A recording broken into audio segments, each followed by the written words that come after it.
વડોદરા જિલ્લાના ડેસર ખાતે ભારતીય જનતા પાર્ટી યુવા મોરચા દ્વારા માનવ સેવાના હેતુથી વિશાળ સ્વૈચ્છિક રક્તદાન શિબિરનું ખાસ આયોજન કરવામાં આવ્યું।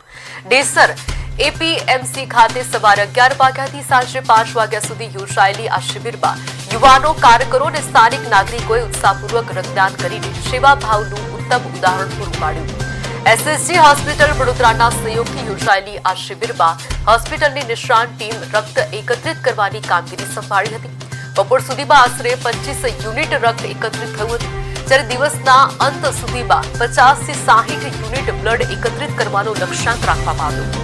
કાર્યક્રમમાં જિલ્લા ભાજપ યુવા મોરચાના પ્રમુખ અર્પણ ભટ્ટ સહિત ભાજપના યુવા મોરચાના હોદ્દેદારો અને કાર્યકરો ખાસ ઉપસ્થિત રહ્યા હતા। અર્પણ ભટ્ટે રક્તદાનને મહાદાન ગણાવી વધુમાં વધુ યુવાનોને નિયમિત રક્તદાન કરવા અપીલ કરી હતી। તેમણે જણાવ્યું હતું કે એક યુનિટ રક્ત અનેક દર્દીઓ માટે જીવન બચાવનાર સાબિત થઈ શકે છે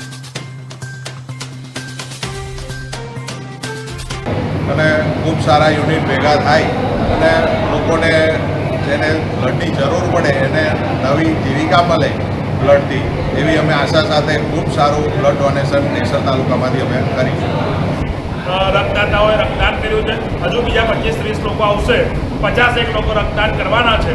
ભારતીય યુવા મોરચોએ હંમેશા દેશમાં કોઈ પણ પરિસ્થિતિ હોય, આપાતકાલીન સ્થિતિ હોય ત્યારે કોઈ પણ જણને રક્તની અછત ના સર્જાય એ માટે વર્ષો વર્ષથી રક્તદાન કેમ્પનું આયોજન કરતું રહ્યું છે।